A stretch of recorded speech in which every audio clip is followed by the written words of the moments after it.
সেখান থেকে এই মেয়েটার ব্যাপারে জানা যেতে পারে। একটা কাজ করো ফেডরিক, পঙ্কজ, এই বডির টুকরোগুলো আছে না, এই সব কটা আমাদের ফরেন্সিক ল্যাবে পাঠিয়ে দাও, আর এদের দুজনকে আমাদের ব্যুরোতে নিয়ে চলো। স্যার এ বলছে যে কয়েকদিন ধরে ওরই মতো দেখতে কোনো লোক ওকে ফাঁসানোর চেষ্টা করছে। এর চেনাশোনা লোকরা ওই লোকটার সঙ্গে বিভিন্ন জায়গায় দেখা করছে, আর ওরা ভাবছে যে ও এই। হ্যাঁ স্যার, আমায় ফাঁসানো হচ্ছে স্যার, আর ওই চক্রান্তে এও রয়েছে স্যার। স্যার আপনিই বলুন, আমি যদি এসব করতাম তাহলে আমি আপনাদের ফোন কেন করতাম? স্যার এখন অবধি আমি আপনাদের যা বলেছি সবকিছু প্রমাণ হয়েছে তো। লাশ তো পাওয়া গেল লেকে, আর ওর গাড়ির ডিকিতে রক্ত পেলেন তো। স্যার আপনি নিজেই বলুন, যখন এতটা সত্যি আমি বলেছি তাহলে এখন মিথ্যে আমি কেন বলবো? আমাকে ফাঁসানোর জন্য স্যার, আমি বলছি স্যার এটা চক্রান্ত স্যার, আমাকে ফাঁসানোর জন্য। ব্যাস ব্যাস, কে কি কাজ করেছে আর করেনি সেটার খোঁজ আমরা করব। শুধু একটা কথা মনে রাখবেন যে আমাদের সন্দেহ শুধু আপনাদের দুজনকে। বাট স্যার আমি কিচ্ছু করিনি, আমি নির্দোষ। আমি হতে পারে হয়তো আপনি খুন করেননি, কিন্তু লাশকে টুকরো টুকরো করে লেকে ফেলে দেওয়া এটাও কিন্তু বড় অপরাধ, বুঝেছেন আপনি? স্যার সিসিটিভি ফুটেজ পেয়ে গেছি।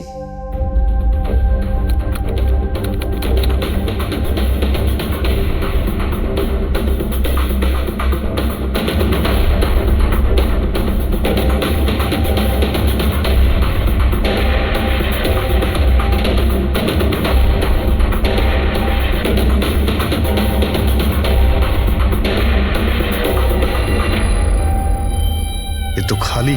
কিন্তু স্যার আমি সত্যি কথা বলছি, আমায় বিশ্বাস করুন, আমি ছিলাম অফিসে। আমি বুঝতে পারছি না কেন আমায় দেখা যাচ্ছে না স্যার। মিস্টার রঞ্জন, আইন বিশ্বাসের ওপর চলে না, প্রমাণ চাই। আপনার অফিসের যে ফুটেজ সেটা সবার সামনে, আপনি ওখানে নেই, তার মানে এটাই হচ্ছে যে আপনার মিসেস যেটা বলছে সেটাই সত্যি। না না স্যার, আমি সত্যি কথা বলছি স্যার, আমি অফিসেই ছিলাম। আমি বুঝতে পারছি না যেটা কিভাবে হলো। হ্যাঁ, কিন্তু আপনার অফিস ফাঁকা দেখাচ্ছে কেন? স্যার রঞ্জন এই কোম্পানির সিইও, এই ফ্লোরে শুধু ওই থাকে।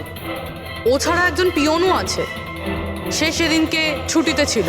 আচ্ছা, রঞ্জন বাবু ঠিক ওই দিনেই আপনার পিয়ন অ্যাবসেন্ট কেন? স্যার আমি সত্যি বলছি স্যার, আমি অফিসে ছিলাম। মিস্টার রঞ্জন, নিজেকে নিরপরাধী প্রমাণ করবার জন্য কোনো রকম প্রমাণ আপনার কাছে নেই, বুঝেছেন? আরে কুন্দন, ভালো হয়েছে তুই এসে গেছিস ভাই। এরা বলছে যে আমি কারো খুন করেছি। আরে আমি কাউকে কিভাবে মারতে পারি বল না, বোঝা না ভাই। এ করতে পারে না স্যার। স্যার এর জীবনে একটা মাছি পর্যন্ত মারেনি। হ্যাঁ এটা ঠিক যে ও মাঝে মাঝে খুব রেগে যায়, রাগকে কন্ট্রোল করতে পারে না। হ্যাঁ স্যার, অনেক দিন ধরে চিকিৎসা চলছে ওর। ওষুধপত্রও খান রঞ্জন দাদা, কিন্তু কখনো কখনো যদি ওষুধ খেতে ভুলে যায় তাহলে নিজেকে সামলাতে পারেন না। এই কথাটা তুমি আমাদের কেন বলনি? স্যার আমি ওই শুধু আপনাকে নয়, কাউকেই হয়তো বলেনি কথা। আমার ক্ষমতা চলতো তো তার এই বিয়েটা হতেই দিতাম না। আমি তো আমার মেয়ের কাছে হেরে বসে আছি। এই লোকটা তো একটা সাইকো সাইকো। এই রঞ্জন একজন মানসিক রোগী। এর পার্সোনালিটি ডিসঅর্ডার আছে। এর মাথা তো সেটাই মনে রাখে যেটা ও মনে রাখতে চায়, বাকি সমস্ত কথা তো এ ভুলে যায়। হতেই পারে স্যার যে খুনটা এই করেছে আর ভুলে গেছে। ব্যাপারটা হচ্ছে যে আমি আগে অসুস্থ ছিলাম, কিন্তু তারপর আমি ঠিক হয়ে গেছিলাম। আপনি এরম কেন বলছেন? কুন্দন কুন্দন তুই বল, আমি সত্যি বলছি কিনা। বৌদি আপনি বলুন না। আরে তুমিই বলো না। আপনারা আমায় এভাবে কেন দেখছেন? আরে আমি সাইকো নই, আমি অসুস্থ নই, কোনো মানসিক রোগ নেই আমার, একদম ঠিক আছি আমি।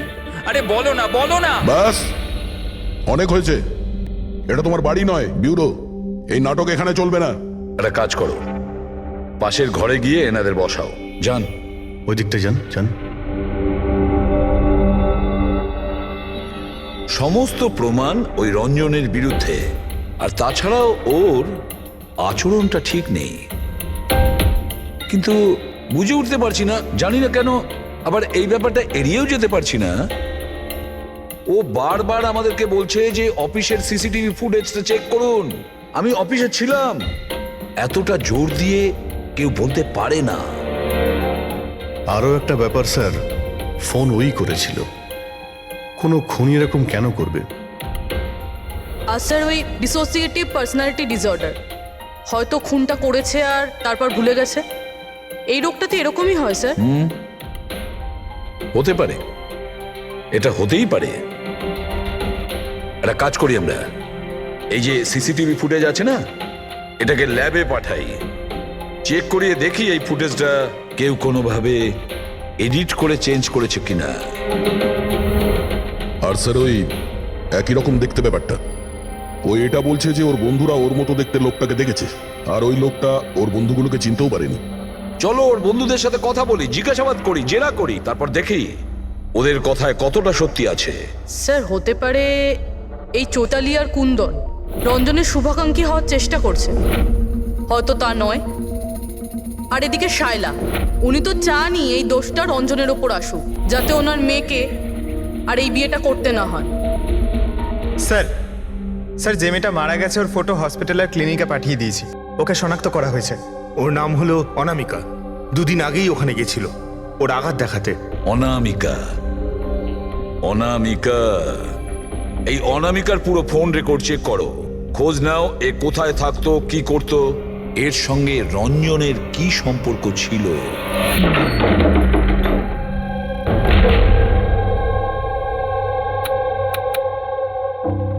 স্যার অনামিকা হসপিটালে এই অ্যাড্রেসটাই দিয়েছিল। এবার কি করি? দেখা যাক, কোনো প্রমাণ নিশ্চয়ই পাবো। একটু আশেপাশে দেখো কোনো প্রতিবেশী আছে কিনা।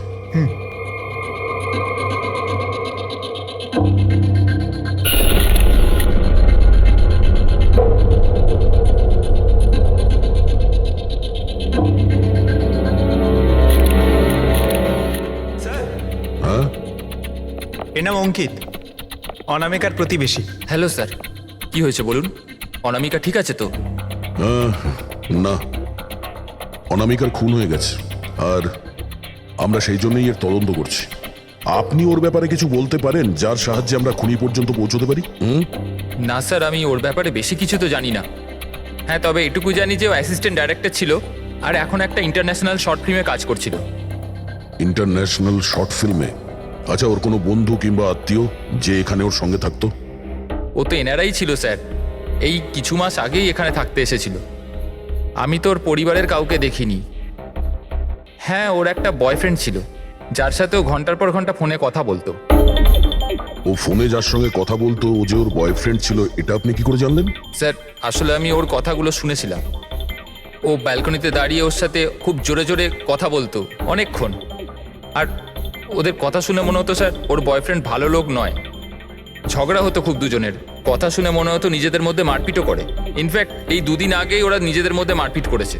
ওর মুখেতে সেলাইও পড়েছিল আর ওর চোখেও আঘাত লেগেছিল স্যার। আপনি দেখেছেন ওর বয়ফ্রেন্ডকে? আমি স্যার ওকে কখনো দেখিনি, কিন্তু ওর নামটা জানি স্যার। আচ্ছা, কি নাম কি ওর? Ranjan. Ranjan?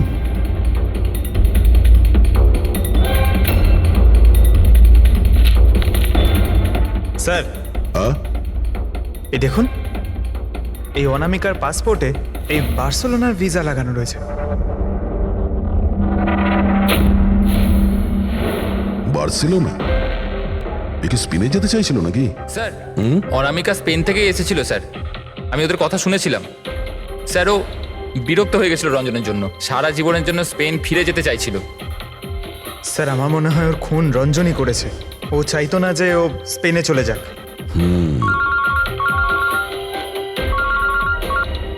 Hello sir অনামিকার phone records পাওয়া গেছে।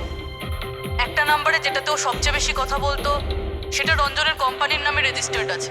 ও রঞ্জন, একটা কাজ করো, অনামিকার ফোনের শেষ লোকেশনটা কোথায় ছিল সেটা বার করো। অনামিকা কাল রাত্রেই আপনার হোটেলে ছিল? I am not sure sir. ছিল না? আমার তো মনে হয় না। ঠিক আছে, আমাদের আপনার হোটেলের সিসিটিভি ফুটেজটা চেক করতে হবে। Sure sir.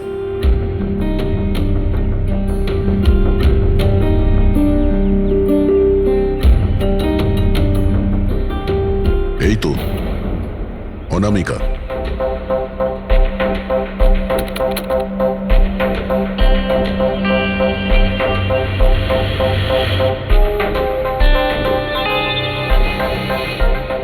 এটা কি ব্যাপার? ও ভেতরে গেল একটা হ্যান্ডব্যাগ নিয়ে, আর বাইরে এলো একটা লাগেজ নিয়ে। তো সঙ্গে এই ছেলেটাকে স্যার ও তো আমাদের বেল বয়। ওয়েল বয় কোথায় আছে এখন? কাল রাত্রে তুমি যখন ওই মেয়েটার লাগেজ নিয়ে বাইরে যাচ্ছিলে তখন ওর জন্য কেউ অপেক্ষা করছিল বাইরে? হ্যাঁ স্যার, একজন লোক তো ছিল, ওর জন্য ওয়েট করছিল। কে ছিল? লম্বা রোগা করে একজন ছিল। লম্বা রোগা করে? এ ছিল ওই লোকটা? স্যার মনে হচ্ছে তো এরকমই ছিল। দেখে তাই মনে হচ্ছিল মানে? স্যার ও দূরে দাঁড়িয়ে ছিল, তাই আমি ঠিকমতো দেখতে পাইনি। ও, তার মানে এই রঞ্জন, ও আমাদের মিথ্যে কথা বলেছে। ও অনামিকাকে আগে থেকেই চিনতো, আর শেষবার অনামিকা ওর সাথেই ছিল। রঞ্জন বলছে যে আপনারা ওকে আলাদা আলাদা জায়গাতে দেখেছিলেন, কিন্তু ও বলছে ও ওখানে ছিলই না। ব্যাপারটা কি বলুন তো? স্যার আমি একদিন কফি শপে কফি খাচ্ছিলাম, আমি দেখলাম যে রঞ্জন বাইরে কারোর সাথে কথা বলছে। রঞ্জন, রঞ্জন, এই রঞ্জন! স্যার আমি যখন ওকে ডাকলাম ও জানি না কেন আমার কথা না শুনে অন্যদিকে চলে গেল।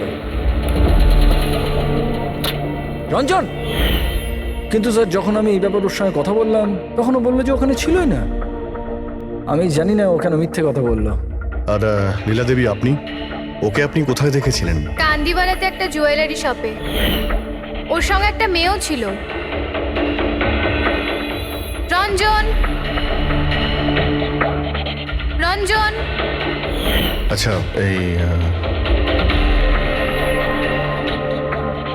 এই মেয়েটা ছিল কি? হ্যাঁ স্যার, এই মেয়েটাই ছিল। কিন্তু যখন ওর সঙ্গে আমি ফোনে কথা বললাম, বলতে শুরু করলে আমি তো ওখানে ছিলামই না। আর তোমার সঙ্গে কি এটাই ঘটেছে?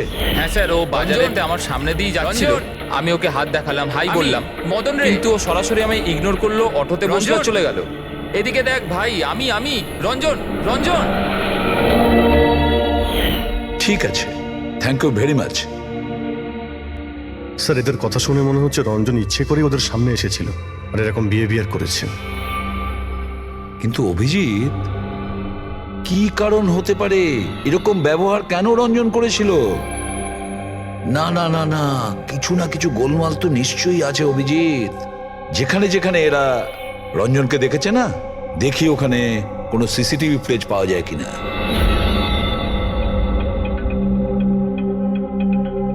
স্যার এখানে দেখুন। হ্যাঁ সালুকে, বস, কি পেলে? এই অস্ত্রের ওপর আর কাপড়ে যে রক্ত পাওয়া গেছে সেটা অনামিকারই। মনে হচ্ছে অঞ্জলি সত্যি বলেছে। এটার ব্যবহার অনামিকাকে খুন করার জন্য আর ওর লাশটাকে লুকানোর জন্য করা হয়েছে। আচ্ছা, রঞ্জনের বিরুদ্ধে কোনো প্রমাণ? হ্যাঁ স্যার, রঞ্জনের ফিঙ্গারপ্রিন্টস পাওয়া গেছে। একটা তো এই টুল বক্সে, আর দ্বিতীয়টা গাড়ির ডিক্কিতে, যেখানে অনামিকার রক্তও পাওয়া গিয়েছিল। তার মানে রঞ্জন অঞ্জলির সঙ্গে ছিল। এটা তো খুব সহজ সরল প্রমাণ। অঞ্জলি সত্যি কথা বলা আর রঞ্জনকে খুনি প্রমাণ করা। কিন্তু বস, আরো অনেক কিছু পাওয়া গেছে। কি? স্যার আমরা একটা বিশেষ ধরনের পলিমার আর সিলিকনের ট্রেসেসও পেয়েছি, যেটা সাধারণত অদ্ভুত ব্যাপার। সিলিকন আর পলিমার, এটা তো সত্যিই অদ্ভুত ব্যাপার। আরো একটা বিশেষ কথা দেখাচ্ছি, এসো। এই কেমিক্যাল, বস, এই বিশেষ কেমিক্যালটা আমরা সব জায়গায় পেয়েছি। কাপড়ে, টুল বক্সে, অস্ত্রের উপর, সব জায়গায়। আর এটা ছাড়া এই দেখো, এই কিছু সায়ানাইড, কিছুটা ক্লোরাইড, এইসব কেমিক্যাল। সবচেয়ে বড় কথা হচ্ছে এই যতগুলো কেমিক্যাল আছে এই সিচুয়েশনে এখানে এগুলো থাকাই উচিত নয়। রঞ্জন, এই রঞ্জনের স্বাধীন থাকা চলবে না। রঞ্জনের একা থাকা খুবই বিপজ্জনক। আচ্ছা, যে তুমি অনামিকার বয়ফ্রেন্ড? না স্যার। কিন্তু তুমি ওকে অনেক মারধরও করতে। না না, এটা একদম মিথ্যে স্যার, ভুল কথা এগুলো। লোকে আমার নামে বিভিন্ন কথা বলে বেড়ায়, কিন্তু সত্যিটা তো হলো যে আমি কোনো অনামিকাকে চিনি না। আচ্ছা, এই তোমার ক্রেডিট কার্ডের বিলস এগুলো তো চেনো না? এই দেখো, এই অনামিকার বার্সেলোনার ফ্লাইটের টিকিট তোমার ক্রেডিট কার্ড থেকে কেনা হয়েছে। আর ও যে নাম্বারটায় ঘন্টার পর ঘন্টা কথা বলতো সেটা তোমার কোম্পানির নামে রেজিস্টার করা আছে। আর সব থেকে বড় কথা, তোমার গাড়ির ডিকিতে অনামিকার রক্তের ছাপ পাওয়া গেছে। আর তুমি কি মনে করছো যে আমরা এর ওর কথা শুনে তোমার উপর দোষ চাপাচ্ছি? এই সমস্ত প্রমাণই যথেষ্ট এটা প্রমাণ করার জন্য যে তুমি অনামিকাকে খুন করেছো। না স্যার, আমি কারোর খুনটুন করিনি। আর স্যার এই ক্রেডিট কার্ড, স্যার আমার কাছে তো অনেক ক্রেডিট কার্ড আছে স্যার। আর স্যার আমি আজ অব্দি আমার ক্রেডিট কার্ড দিয়ে কখনো বার্সেলোনার টিকিট বুক করিনি। তাহলে উল্টোপাল্টা কথা বলা বন্ধ করো রঞ্জন। অনামিকা তোমার গার্লফ্রেন্ড ছিল আর তোমার জন্য বিপদ হয়ে দাঁড়িয়েছিল, আর ওর হাত থেকে মুক্তি পাওয়ার জন্য তুমি ওকে খুন করে দিলে। আর শুধু খুন করলে না, তার সাথে আমাকেও ফাঁসিয়ে দিলে। না, আমি এরম করিনি অঞ্জলি, আমার কথাটা বোঝার চেষ্টা করো তুমি। বৌদি, মানছি যে সমস্ত প্রমাণ এটাই ইঙ্গিত করছে যে রঞ্জনই খুনটা করেছে, কিন্তু কিছু প্রমাণিত হয়নি এখনো। আপনারা প্লিজ আমাদের কাজ করতে দিন। দেখো রঞ্জন, তোমার নির্দোষ হওয়ার কোনো প্রমাণ তোমার কাছে নেই, আর খুনের সময় তুমি কোথায় ছিলে এর কোনো সাক্ষীও নেই। আর তোমার ওই অফিসে সিসিটিভি ক্যামেরা ফুটেজ, ওর মধ্যে তুমি উধাও। অনামিকার হোটেলের বাইরে তোমার গাড়ির দাঁড়িয়ে থাকা, তোমার গাড়ির ডিকিতে অনামিকার রক্ত পাওয়া, ফোন রেকর্ড, ক্রেডিট কার্ড বিলস, তোমার বাঁচার আর কোনো রাস্তা নেই। এই একই রকম দেখতে অ্যাঙ্গেলটা একবার পরিষ্কার হয়ে যাক, তারপর তোমাকে অ্যারেস্ট না করার কোনো কারণ আমাদের কাছে থাকবে না। ততক্ষণের জন্য তুমি এখানে নিজের বাড়িতেই নজরবন্দি থাকবে, ফ্রেডির তত্ত্বাবধানে। আর আপনারা তদন্ত শেষ না হওয়া পর্যন্ত আপনাদের মধ্যে কেউ এখান থেকে যাবেন না। ফ্রেডি, নজর রেখো। Sir sir please sir, sir আমার কথাটা বোঝার চেষ্টা করুন, আমি কিচ্ছু করিনি। পূরবী, তুমি কি বলছো তুমি খেয়াল করেছো? হ্যাঁ স্যার, স্যার ইমেজ ফরেন্সিক এক্সপার্টরা কনফার্ম করেছেন এই রঞ্জনের ফুটেজের সাথে এডিট করা হয়েছে। এই ফুটেজটায় কিছু আউট অফ ফোকাস ব্যাপার আছে, যেটা থেকে এটা প্রুফ হয় যে এখানে কেউ একজন ছিল, যেটাকে খুবই ভালোভাবে ডিলিট করা হয়েছে। অন্য আর কেউ নয়, ও রঞ্জনই হবে। তার মানে ওর এই একই রকম দেখতে গল্পটা সত্যি? অনামিকার খুনের সময় ও অফিসেই ছিল, তাহলে ওর খুন কি করে করবে? একটাই লোক একই সময়ে দু জায়গায় কি করে হতে পারে? স্যার স্যার সেই সব সিসিটিভি ফুটেজ পেয়ে গেছি যেখানে রঞ্জনের বন্ধুরা রঞ্জনকে দেখেছিল, কফি শপ, জুয়েলারি শপ আর মার্কেটে। দরজা খোলো, বাইরে বেরোতে দাও। আরে কেন আমাকে আটকে রেখেছো? খোলো, আমি বলছি খুলে দাও। এটা কি হচ্ছে? ওর আবার আগের মতো অবস্থায় নেই তো? খোলো। সে কি? তাহলে তো ওনাকে কাবুতে আনার নিশ্চয়ই কোনো উপায় থাকবে। শুধু একটাই ওষুধ আছে, ঘুমের ইনজেকশন। খোলো, আমি বলছি দরজাটা খোলো। আরে এইভাবে কেউ কাউকে আটকে রাখে নাকি? আমার তো খুব ভয় লাগছে, আমি দরজা ভেঙে মাথা দেবো। খারাপ হয়ে গেলে আবার কিছু করে নেবে না তো? সব এক একটা রত্ন এখানে, দরজাটা খোলো। আমি দেখছি। আরে কেন আটকে রেখেছো আমায়?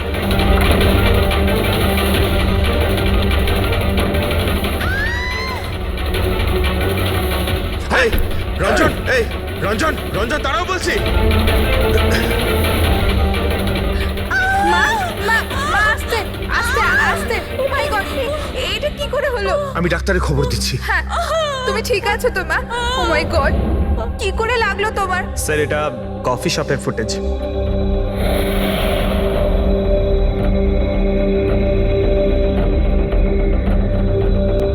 স্যার এবার জুয়েলারি শপ।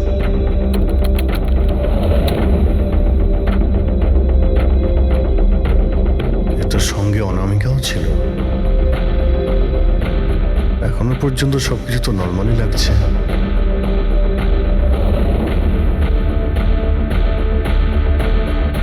স্যার এবার মার্কেট প্লেস।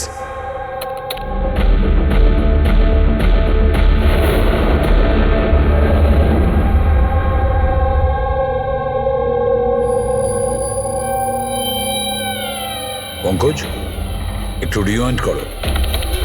হ্যাঁ, আগে ওই রঞ্জনকে জুম করো।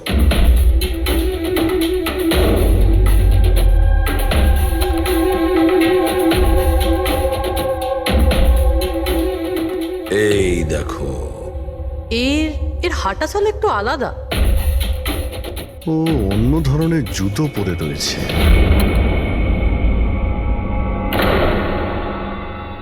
কিন্তু এটা কি? দয়া ওয়াকিং বুট পরেছে, ওয়াকিং বুট। যার পায়ের হাড়ে কোনো প্রবলেম থাকে না, সে ওই ওয়াকিং বুট পরে। কিন্তু রঞ্জনের পা তো একদমই ঠিকঠাক আছে। সেটাই তো, এটা তো হতেই পারে না। তাহলে ও কি? হ্যাঁ শালুকে বলো, কি এখনই? আচ্ছা ঠিক আছে, আমি আসছি। শালুকে ফরেন্সিক ল্যাবে ডেকেছে, এখনই যেতে হবে। চলো। হ্যাঁ ফেডরিক, বলো কি বললে তুমি? ঠিক আছে, হ্যাঁ ওখানেই থেকেও। ফেডরিক বলছিল রঞ্জন পালিয়ে গেছে শায়লার উপর আঘাত করে। কিন্তু ফ্রেডি তো ছিল ওখানে। সেটাই তো। একটা কাজ করো দা, তুমি আর পঙ্কজ ওখানে চলে যাও, আমরা ফরেন্সিক ল্যাবে যাচ্ছি। আচ্ছা শালুকে, তুমি রঞ্জনকে গ্রেপ্তার করতে বারণ করেছিলে, ব্যাস ও তো ওদেরকে আঘাত করে পালিয়ে গেছে। আর তুমি এখানে এসব কি করছো? এখানে এখানে এরকম মিউজিয়াম সাজিয়েছো কেন? মিউজিয়াম নয় বস, তাহলে? এটা হচ্ছে সেই ধাঁধাটার জবাব যেটা আমরা সলভ করতে পারিনি। হ্যাঁ, রঞ্জন পালিয়ে যাওয়াতে আমার খুব আফসোস হয়েছে, কিন্তু আই এম শিওর তোমরা ওকে ঠিক ধরে ফেলবে। তোমাদের মনে আছে ওই যে কেমিক্যালটা আমরা ক্রাইম স্পটে পেয়েছিলাম? তো তার সঙ্গে ওর কি সম্পর্ক? সেটা আমি আপনাদেরকে বলছি। আপনি কে? এ হচ্ছে জগৎ। এক মিনিট, সব কিছু বুঝতে পারবে বস। বেহুল, হাই স্যার। এবার এর সঙ্গে আবার এই কেসের কি সম্পর্ক? আপনারা ওর সাথে একটু মন দিয়ে কথা বলুন, দেখুন সবকিছু জানতে পারবেন। এটা বলুন তো যে আপনি কে, আর এই কেসের সঙ্গে আপনার কি সম্পর্ক? এক মিনিট। এনার চোখগুলো দেখে তো কেমন যেন একটা মনে হচ্ছে। শুধু চোখই নয়, এনার তো পুরো মুখের মধ্যেই কিছু গোলমাল আছে অভিজিৎ, ফেসের ওপরে গোলমাল আছে।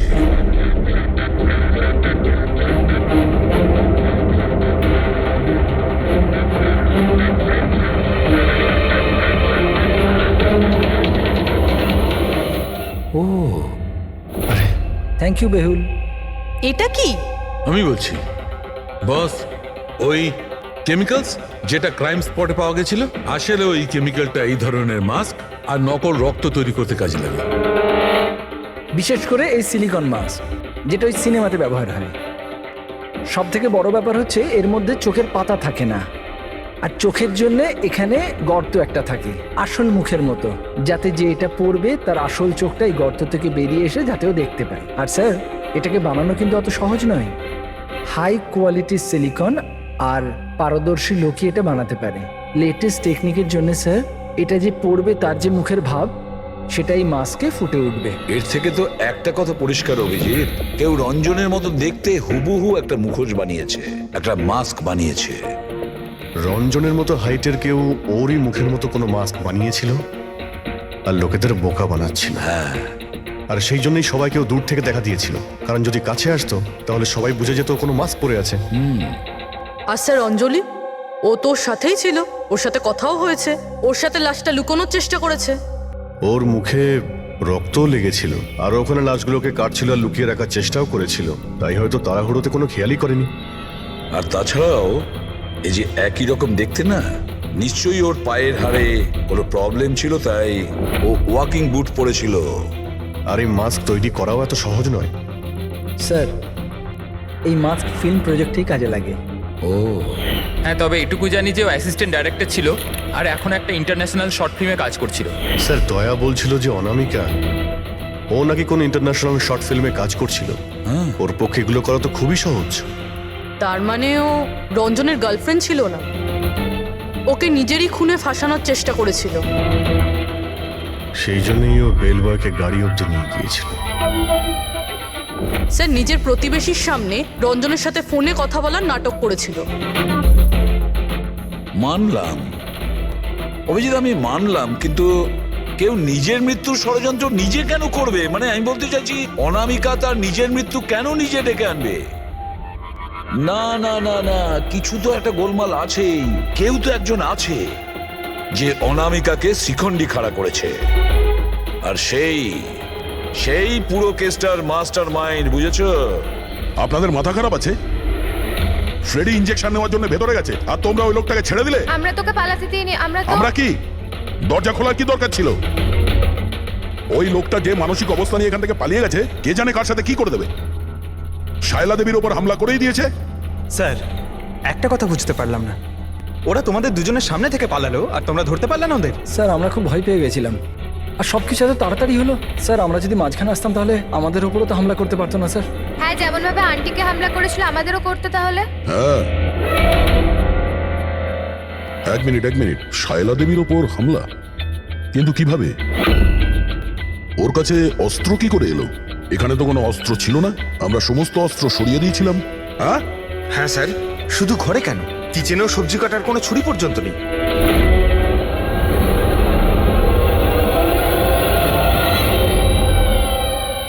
স্যার এ হলো আমাদের প্রোডাকশন হাউসের মেকআপ আর্টিস্ট, আর স্যার এর মাস্ক বানাতেও এক্সপার্ট। তুমি অনামিকার জন্য মাস্ক বানিয়েছিলে তাই না? বানিয়েছিলে কি না?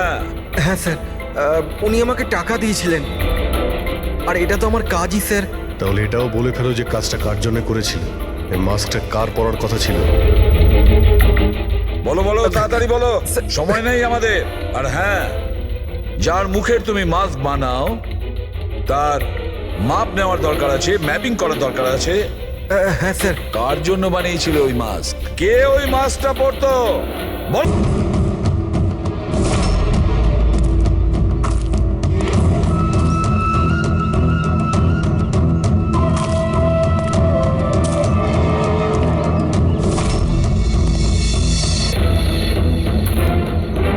কে তুমি?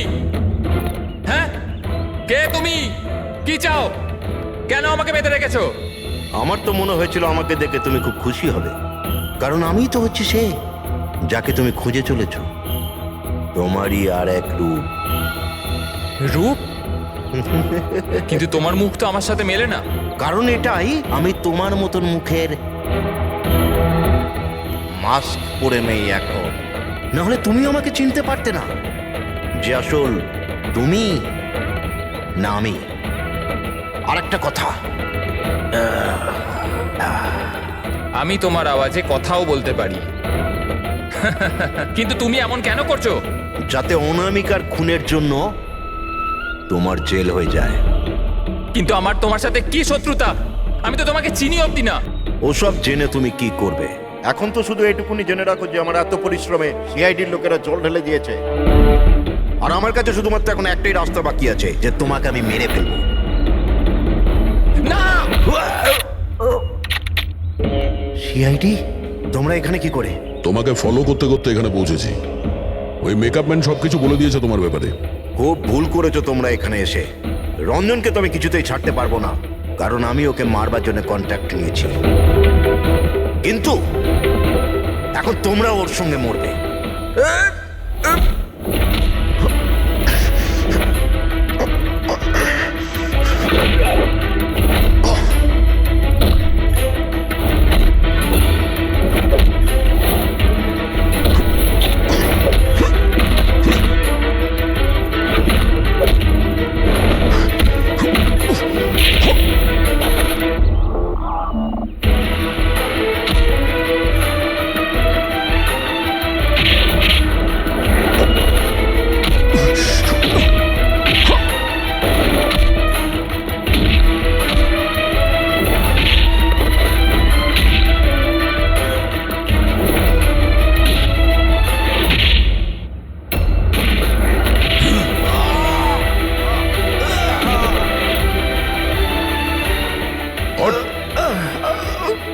তোকে মারার কন্ট্রাক্ট দিয়েছিল? হ্যাঁ, কে দিয়েছিল? অনামিকা মারা যাওয়ার পরেও তোমাদের প্ল্যান চালু আছে। কে মাস্টার মাইন্ড? আমায় ক্ষমা করে দাও মা।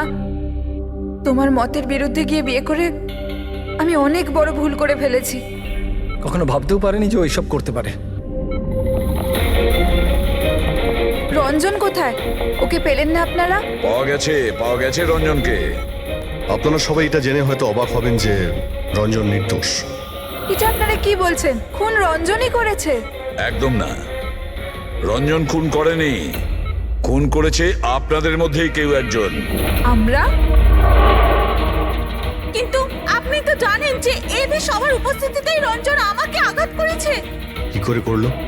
মানে কোন জিনিস দিয়ে আপনার উপর আক্রমণ করেছিল? আমি বলেছিলাম না যে ও ছুরি দিয়ে আমাকে আঘাত করেছিল। কিন্তু ছুরি তো ছিল না ঘরে, আমরা সমস্ত অস্ত্র সরিয়ে দিয়েছিলাম আগে থেকেই। আপনার এই আঘাত ছুরি দিয়ে নয়, বরং নেইল ফাইল, নখ কাটার জন্য যেটা ব্যবহার করা হয়, আপনার এই আঘাত সেটা থেকে লেগেছে। মনে হচ্ছে উনি এখনো কনফিউজড। কোনো ব্যাপার নয়, ওনাকে আমরা সাহায্য করছি। ফ্রেডি,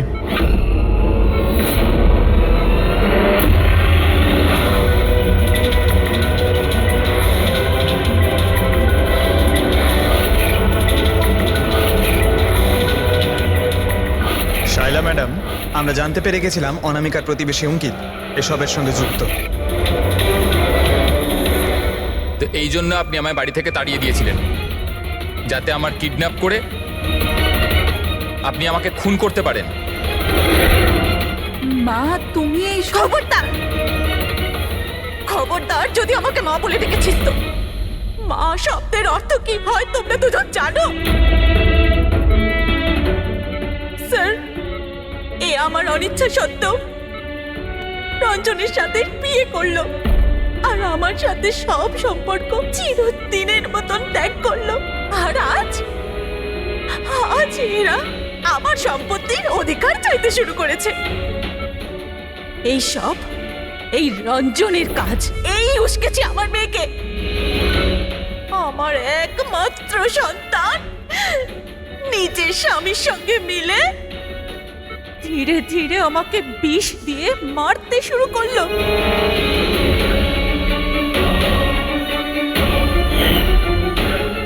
দুভোটা তাড়াতাড়ি করো অঞ্জলি, এটা নিয়ে গিয়ে মায়ের ঘরে রেখে দাও, যাও।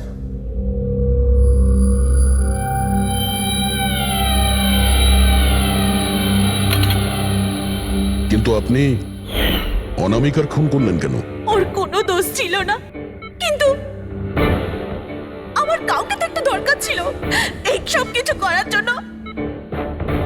কিন্তু আমি এদের দুজনকে শাস্তি দিতে চেয়েছিলাম যে রঞ্জনের ফাঁসি হয়ে যাক আর অঞ্জলির সারা জীবনের মতো জেল। শায়লা দেবী, এদের প্রতি আপনার ঘৃণা আপনাকেও এদেরই মতন অপরাধী বানিয়েছে। এদের দুজনের তো শাস্তি হবেই, আপনার প্রাণ নেওয়ার চেষ্টা করেছে বলে। কিন্তু আপনারও কঠোর থেকে কঠোরতম শাস্তি হবে অনামিকাকে খুন করার অপরাধে।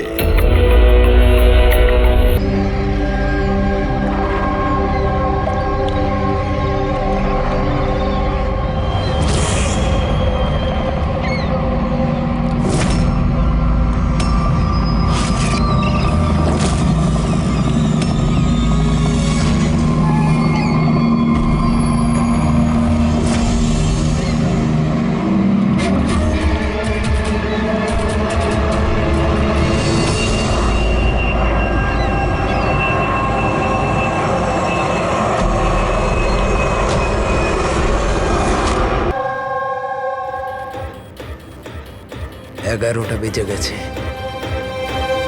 এসে গেছে। এবার এই প্ল্যানটা পড়বে।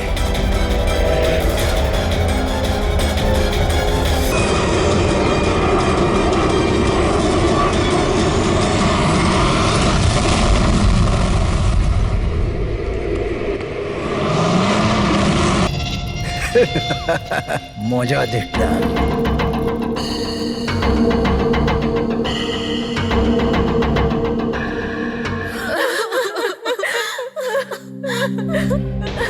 তো প্লেনে আপনাদের তিনজনের হাজবেন্ড ছাড়া শুধু পাইলট ছিল?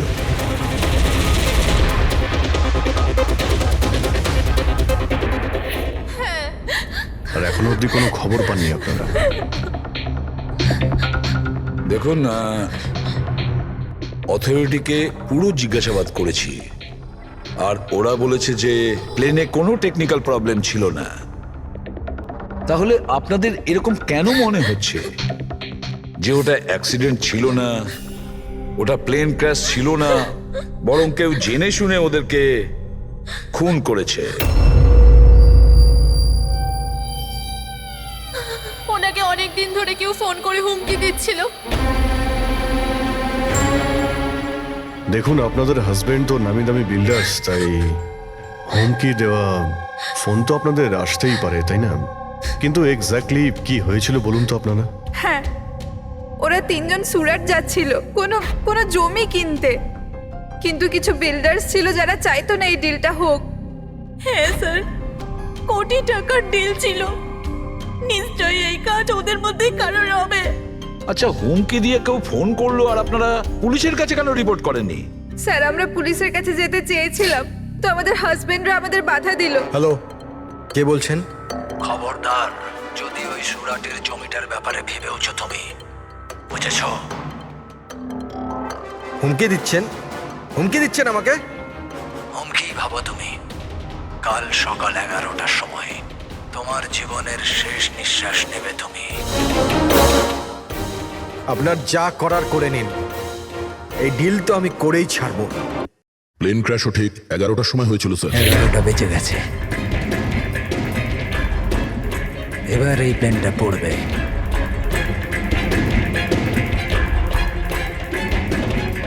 এটা কোনো কাকতালীয় ঘটনা হতে পারে না।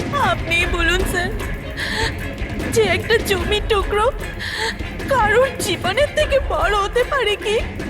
দেখুন, আমি আপনাদের প্রমিস করছি, যারা এই কাজটা করেছে তাদেরকে আমরা শাস্তি দিয়েই ছাড়ব।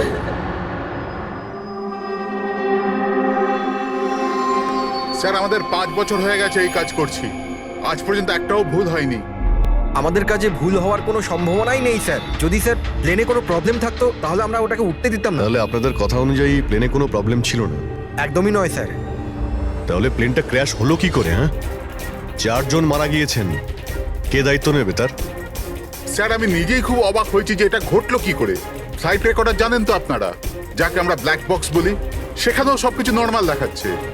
নর্মাল বললে কাজ চলবে না, সব কিছু ডিটেলে বলুন, শুরু থেকে, টেক অফ হওয়ার আগে থেকে কি হয়েছিল? আমরা পুরো প্লেন চেক করে পাইলটকে হ্যান্ডওভার করে দিয়েছিলাম। তারপরে ওই 3 বিজনেসম্যান প্লেনে করে সুরাটের দিকে রওনা দিল।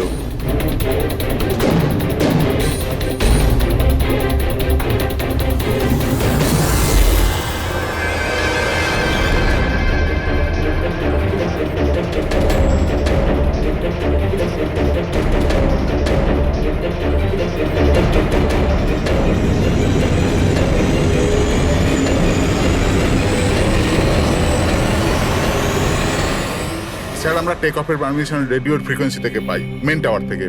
কাল আমাদের পুরো ইনফরমেশন পাওয়ার পরই আমরা টেক অফের প্রক্রিয়া শুরু করেছি। হ্যাঁ ফ্রেডি, কি? আচ্ছা, ওকে ওকে ওকে, হ্যাঁ ঠিক আছে, আমরা দেখছি। কি হয়েছে স্যার? মদনকে যে নাম্বার থেকে হুমকি দেওয়া ফোন করা হয়েছিল সেটা ক্র্যাশের দিন এখানেই ছিল, এই এয়ার স্ট্রিপেই। স্যার, ফোনটা যদি এখানেই থেকে থাকে তাহলে এটা ভিতরের কোনো লোকের কাজ। কি? হ্যাঁ না স্যার, আমরা কাউকেই কোনোদিন হুমকি দিয়ে ফোন করিনি। তোমরা না করলে কি বাইরের কেউ এসে করে গেছে? এই তোমাদের সিকিউরিটি এয়ার স্ট্রিপের? যদি ওই লোকটা এখানে এসে থাকে তাহলে কিছু না কিছু তো এখানে নিশ্চয়ই ফেলে গেছে, চেক করে দেখি।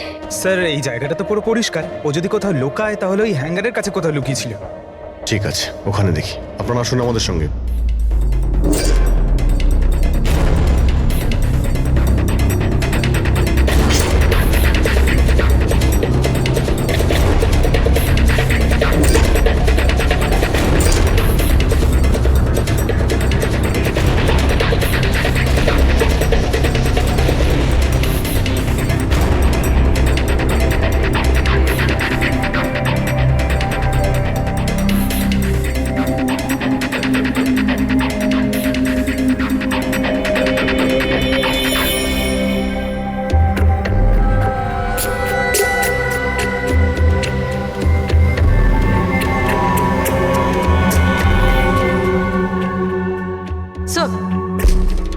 স্যার, একটা ভাঙা ফোন পেয়েছি।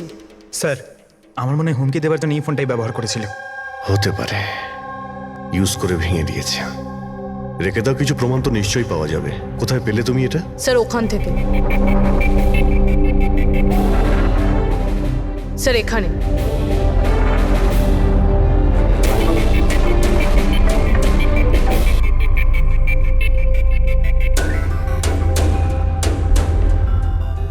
স্যার এই দেখুন এখানে কানের মতো কিছু একটা দেখা যাচ্ছে। হ্যাঁ, তুমি তো ঠিকই বলেছ। ফোনটাও এখানে পাওয়া গেল, আর এই চিহ্ন।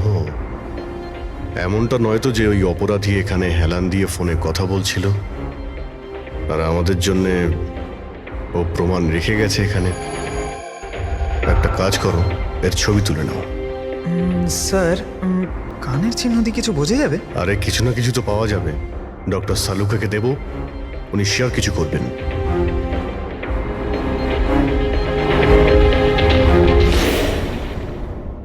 স্যার দুটো লাশ পাওয়া গেছে, অঙ্কুর আর মদনের, অঙ্গদ আর মদন। আচ্ছা, সুমিত আর ওই প্লেনের পাইলট? খুন চলছে স্যার, এখনো কোনো খবর পাওয়া যায়নি। আপনারা প্লিজ কাঁদবেন না, একটু শান্ত হন। দেখুন, আমি আপনাদের কথা দিচ্ছি, আপনাদের স্বামীকে যারা খুন করেছে তারা আমাদের হাত থেকে বাঁচতে পারবে না।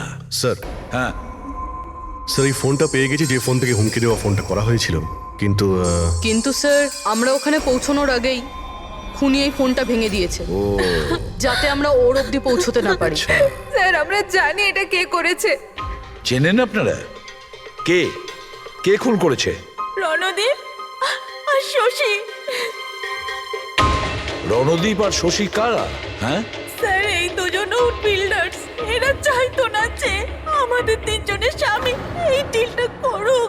জানতাম, আমরা জানতাম যে এই ঘটনার পুরো দোষ আমাদের ঘাড়েই চাপানো হবে। আপনাদের পরিচয়? স্যার এরাই দুজন হলো সেই খুনি, রণদীপ আর শশী।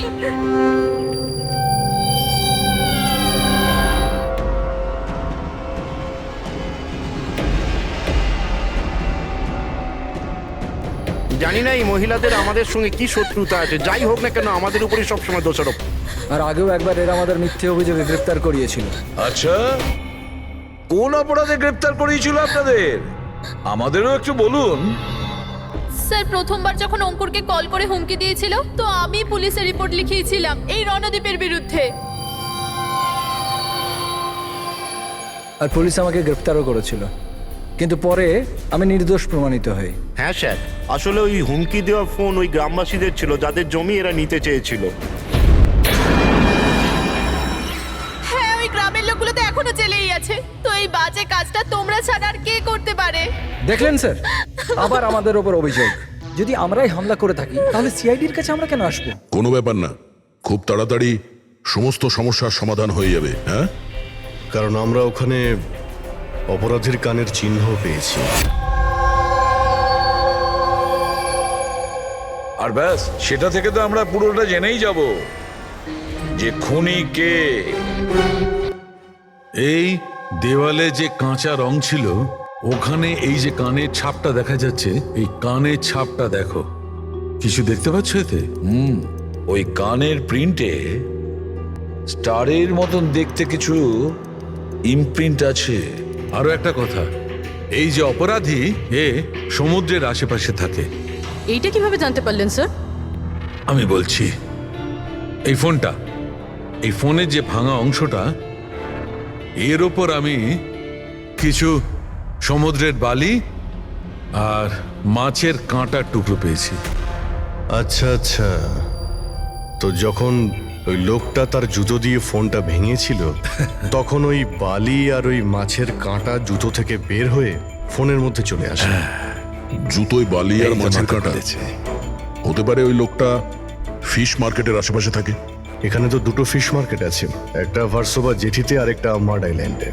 ব্যাস, তাহলে আমাদের কাজ হয়ে গেছে। এই দুটো ফিশ মার্কেটে গিয়ে খোঁজ নাও, আর দেখো এমন কেউ আছে যে কানের মধ্যে স্টারের শেপের ইয়াররিং পড়েছে।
লোকটাকে আমি দেখতে পেয়েছি। Okay sir. সবাই চলে এসো। Okay sir.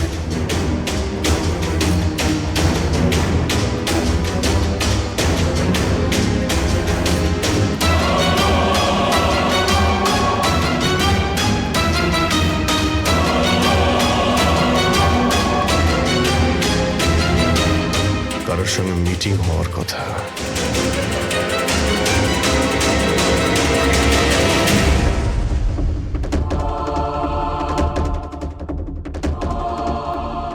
এই লোকটা কে চিনতে পারছি না তো।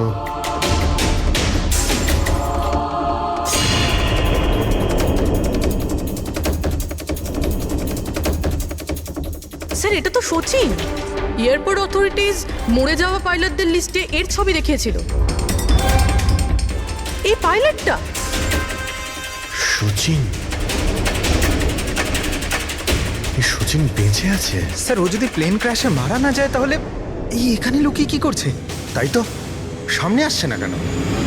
চলো গিয়ে জিজ্ঞাসা করি।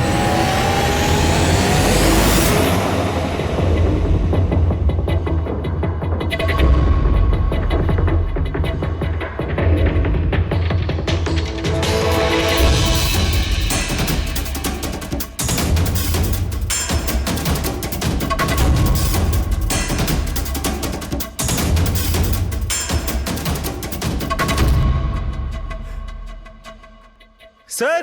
হ্যাঁ,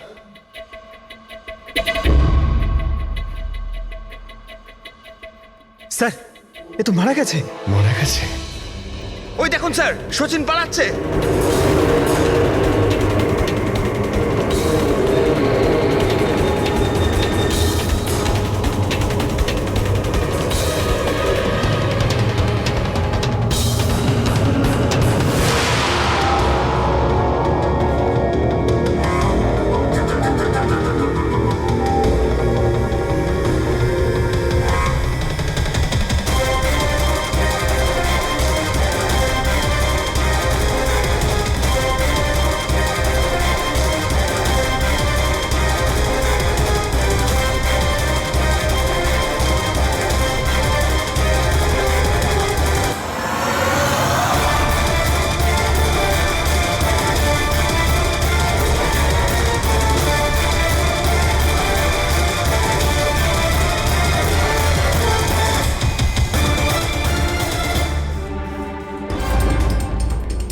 স্যার ওই লোকটা মনে হয় এমন কিছু রহস্য জানতো যেটা সচিন চাইতো না আমরা জানতে পারি, আর হয়তো সেই জন্যই ওকে মেরে ফেললো।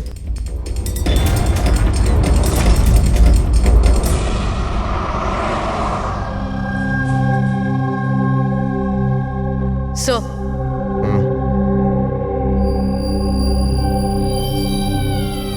কি জিজ্ঞেস করতে চান আপনি আমাকে? আপনার হাজবেন্ড সচিনের ব্যাপারে। আপনি কি বলতে পারবেন ও কোথায় আছে? এটা কিরকম প্রশ্ন ইন্সপেক্টর? আপনারা তো জানেন কিছুদিন আগে একটা প্লেন ক্র্যাশে। আগে না, সচিন বেঁচে আছে। বেঁচে আছে? আগে হ্যাঁ। আর আপনি হয়তো এটা শুনে খুবই কষ্ট পাবেন যে ও একটা খুন করে পালিয়েছে। এমনিতে তোমার স্বামী সচিন কত টাকা পেয়েছিল এই ষড়যন্ত্রে যুক্ত হয়ে? টাকা? টাকা পাইনি। টাকা যদি পেয়ে থাকতো তাহলে আমি কফি শপে কাজ করতাম না। আর এমনিতেও আমাদের রিলেশন ঠিক চলছিল না। আপনাদের মধ্যে বনিবনা হচ্ছিল না? কি বলতে চাইছেন, মানে জিজ্ঞেস করতে পারি কি প্রবলেম ছিল? দীপ্তি নামের একটা মেয়ে আছে, এয়ার হোস্টেস।